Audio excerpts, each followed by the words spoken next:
sedikit Bu, kita melihat ada peran fungsi ya UPT dari PPA ya, Pemberdayaan Perempuan dan Perlindungan Anak ya.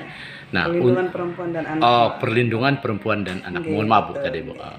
Jadi inti peran fungsinya apa aja Bu ini Bu? Nah, kalau kita kan fungsinya pelayanan ya Pak, jadi kita ada 6 yang kita lakukan. Jadi pelayanan, penjangkauan, pendampingan. Jadi ketika dia butuh kita dampingi saat pengisian BAP, kita dampingi saat visum di rumah sakit, di sidang juga kita pendampingan. Terus kemudian kita ada fungsi yang lain, ada rumah aman Pak. Rumah aman itu peruntukannya buat korban ya Pak. Nah kemudian penjangkauan. Jadi ketika wilayah kita kan jauh ya Pak, terus kondisinya yang alam seperti ini, ketika ada laporan kami yang ke sana, jadi kayak jemput bola gitu loh. Jadi itu yang kita lakukan di UPT PPA. Jadi pada intinya setiap ada informasi yang berkaitan dengan perlindungan perempuan dan anak, Ibu jemput bola yang mana pada intinya Ibu langsung ke lokasi ke lapangan gitu ya, untuk mengambil sikap sampai sejauh mana yang di lapangan sesuai dengan laporan yang ada gitu ya. Nah Bu, kalau kita melihat Kota Waringin Barat ini Bu, sampai sejauh mana Bu kita melihat tingkat kerawanan terhadap anak itu Bu? Kalau anak itu ya akhir-akhir Bu, ini. mohon maaf matikan berita kita itu. Maaf. Akhir-akhir ini memang kekerasan seksual terhadap anak agak sedikit meningkat ya Pak untuk tahun ini.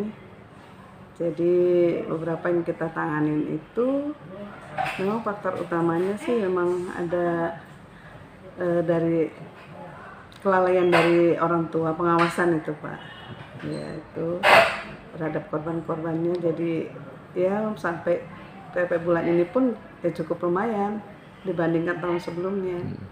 Nah kalau kita melihat persentase Bu, berapa persen Bu peningkatan dibandingkan tahun sebelumnya gitu?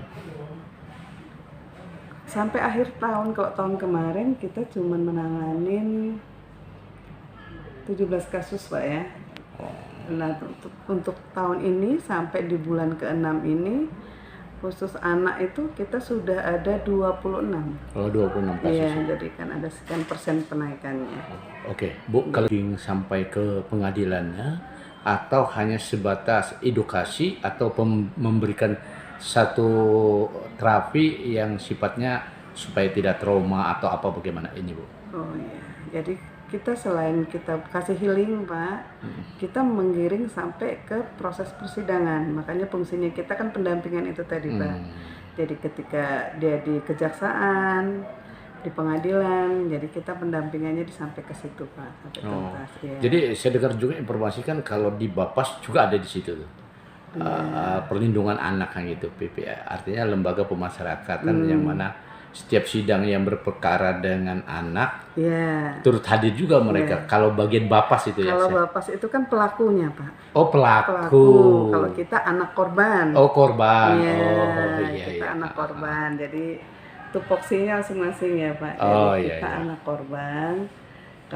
Kalau di Bapas tuh khusus anak pelaku. Oh pelaku ya. Anak kayak gitu. Nah tapi tidak menutup kemungkinan kita juga di perlindungan perempuan dan anak, karena itu pun anak ya Pak. Jadi dia pelaku juga kan korban. Jadi kita juga pendampingan juga di situ. Oh jadi sharingnya Ibu ini dua gitu ya. Bisa ke pelaku, bisa ke korban gitu ya. Hanya sampai sejauh mana tingkat edukasinya nanti gitu ya. Jadi kita bersinergi emang sama Bapas gitu. Oh gitu. Oke, mungkin harapannya Bu sebagai kepala UPT ya untuk perlindungan perempuan dan anak ini. Harapannya sih ke depan artinya tingkat kesadaran masyarakat Pak. Jadi kalau memang kita tahu, mendengar, bahkan melihat ada kekerasan perempuan apalagi anak, jangan segan-segan untuk melaporkan. Banyak kan masyarakat enggan untuk melaporkan, itu akhirnya meningkat itu Pak. Jadi jangan takut untuk melapor seperti itu aja. Terima kasih. Demikian wawancara kami kepada Kepala UPT PPA Kabupaten Kota Waringin Barat.